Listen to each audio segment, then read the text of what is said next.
Marta Lucía Mitchell humilla a Colosio con datos y dignidad. El amparo ya no será escudo de corruptos. El narco senador Luis Donaldo Colosio, de Movimiento Simulado, intentó frenar la reforma a la ley de amparo, ladrando las mentiras de que traiciona su espíritu y limita los derechos ciudadanos. Con tono demagogo, acusó falsamente a Morena de disque fortalecer al poderoso y enterrar la justicia, pero su discurso fue rebatido de inmediato por la morenista Marta Lucía Mitchell, quien exhibió las contradicciones del argumento narcoopositor. Mitchell tajante explicó que la reforma no elimina derechos, sino que los devuelve al pueblo, agiliza los procesos y evita que políticos y millonarios usen el amparo como escudo de impunidad. Hoy, el amparo deja de proteger a corruptos como Duarte y Cuauhtémoc Gutiérrez, sentenció contundente. Entre aplausos, la senadora recordó que el verdadero propósito de la Cuarta Transformación es que la justicia sirva a los más vulnerables, no a los privilegiados. Veamos enseguida cómo el nefasto Junior Colosio es humillado por la senadora Malú por atacar la ley de amparo de la presidenta, como le mandan sus narcoamos, el evasor Salinas Pliego y el Junior tóxico Claudio X. Gracias a la representación de una asociación de la sociedad civil, un tribunal de circuito ordenó reponer la investigación del caso Ayotzinapa, así como la creación de una comisión de investigación para la justicia y la verdad en el caso Iguala, dada la gravedad de las irregularidades detectadas al resolver dos amparos. Una asociación civil solicitó el amparo contra la autorización concedida a una empresa para instalar una planta química de producción de cianuro de sodio en el poblado de Dinamita, Durango, para proteger el derecho al medio ambiente sano, pero el juez determinó que no tenían un interés. Esto fue superado en un recurso y se admitió que las organizaciones civiles tienen un interés legítimo. Proveer de tratamientos a niños con cáncer ha sido conquistado por organizaciones de la sociedad civil, quienes a través del interés legítimo han presentado amparos a favor de colectivos de padres que buscan proteger el derecho a la salud en sus hijas y sus hijos. Todo esto ha sido posible gracias al juicio de amparo. Por eso, si vamos a tener una discusión seria sobre la ley de amparo, esta debería centrarse en cómo fortalecerla, eliminando causales de improcedencia que la vuelven inaccesible, simplificando trámites que la hacen lenta o modernizando juzgados que no alcanzan a responder la ciudadanía. Pero esa no es la conversación que se nos plantea el día de hoy. En su exposición de motivos, el dictamen se dedica a promover objetos valiosos, como el acceso a la justicia para toda la población, crear instituciones eficaces, responsables e inclusivas, así como la promoción del Estado de Derecho. Valores, sin embargo, que se contradicen cuando se analiza el contenido sustantivo de la reforma. El espíritu del amparo es proteger los derechos humanos frente a actuaciones del Estado. La propuesta de hoy traiciona ese espíritu. Con esta reforma se fortalece al poderoso, no a la población. En primer lugar, se está limitando el interés legítimo, figura que ha permitido la protección al medio ambiente, de derechos culturales, económicos, sociales, y sin embargo, bajo la definición de la propuesta, se está obstaculizando el acceso a la justicia y el progreso de los derechos, afectando especialmente a los sectores más vulnerables. Definir es limitar. Someter el interés legítimo a parámetros rígidos en la ley significa recortar un derecho que nació para abrir un camino. Su fuerza radica en la interpretación judicial, en la posibilidad de que las jueces y los jueces, caso por caso, amplíen la protección del amparo, y restringirlo desde la norma sería anular ese potencial y convertir un instrumento vivo de defensa en un concepto estático y debilitado frente al poder. El derecho debe de ser lo suficientemente restrictivo para dar fuerza y certeza, pero también lo suficientemente flexible para adecuarse conforme a los retos diarios que presenta la impartición de justicia en México. En segundo lugar, se limitan los efectos de la suspensión. Se declara improcedente en materia de inteligencia financiera, deuda pública, causas de prisión preventiva oficiosa por interés social o disposiciones de orden público.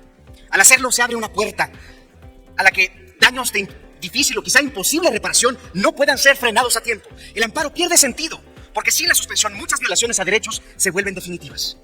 Ahora bien, se plantea que para que proceda la suspensión contra créditos fiscales, el ciudadano debe de garantizar su pago total mediante un billete de depósito.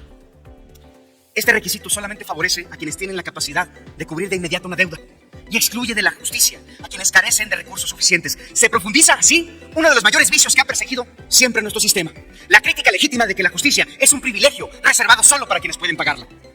Y por otro lado, la Corte Interamericana de Derechos Humanos ya ha condenado a México en 2 ocasiones por mantener la prisión preventiva oficiosa al considerar contraria a los derechos humanos. Y lejos de acercarnos a una justicia real, impedir que la suspensión permita la inmediata liberación de personas inocentes privadas de su libertad sin sentencia debilita nuestro Estado de Derecho.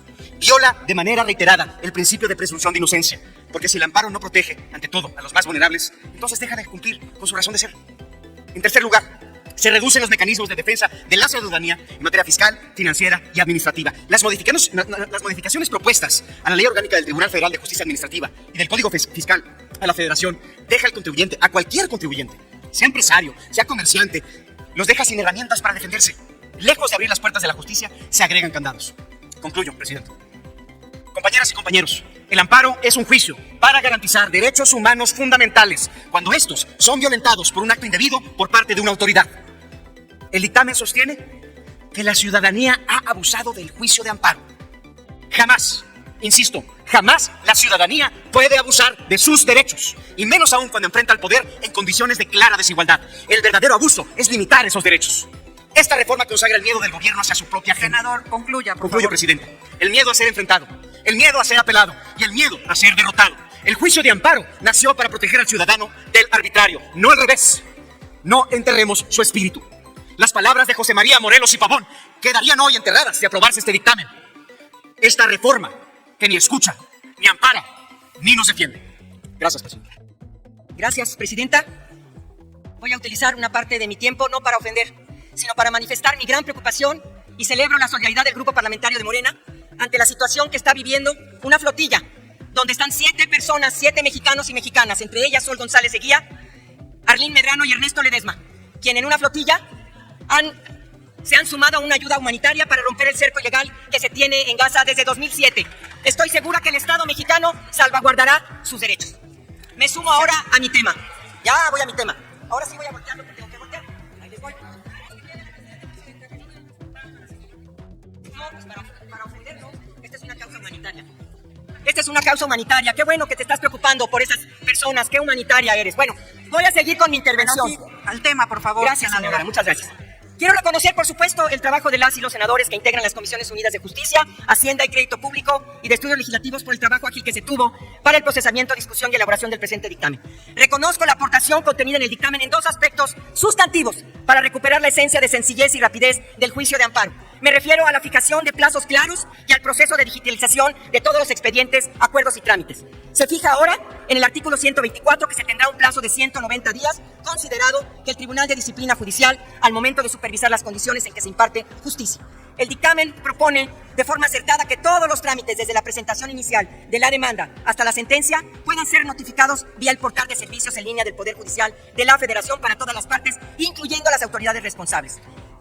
Estas 2 materias podemos decir que en la reforma agilizan y facilitan la tramitación del juicio de amparo en beneficio de toda la ciudadanía.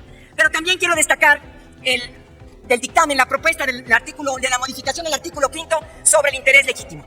El interés legítimo ha sido utilizado por muchas organizaciones defensoras de los derechos humanos de las mujeres para pugnar por la derogación del delito de aborto a nivel estatal, como lo hicieron en Guanajuato, y ha sido una herramienta fundamental también para garantizar el derecho a la salud para miles de mujeres en este país.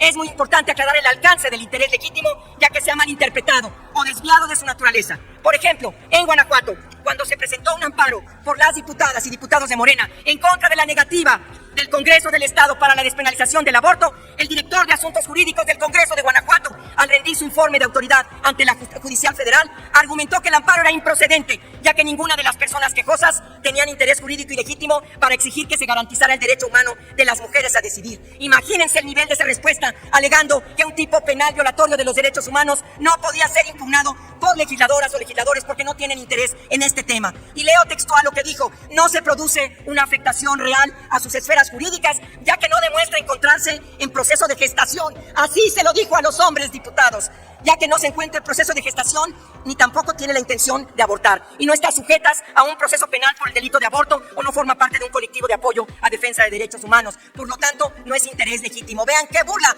qué manera de abusar de una figura tan importante. He de reconocer que hay una gran sensibilidad y tenemos el compromiso histórico, moral y ético de preservar la esencia de este recurso legal. Es falso que se quiera limitar o restringir el juicio de amparo. Quienes dicen eso son quienes durante décadas se han beneficiado de los vacíos legales y de las chicanadas para perpetuar sus privilegios y su impunidad. Pero a todas esas voces les decimos: hasta aquí llegaron. Hoy el amparo vuelve a las manos de los más vulnerables, de las más pobres, de los más necesitados, de las que enfrentan a la autoridad legítimamente, y deja de ser un instrumento de protección para poderosos, para quienes deben, como quien debe por ahí, 60,000 millones de pesos, para las y los privilegiados, para los que se oponen a que este país siga caminando por la ruta de la transformación. Muchas gracias, y nada más para aprovechar. Este señor lo amparo, el señor Duarte, y este otro, Cuauhtémoc Cárdenas, también pidió el amparo, para que vean ustedes cómo se utiliza, cómo se ha utilizado esto para proteger a criminales. Muchas gracias.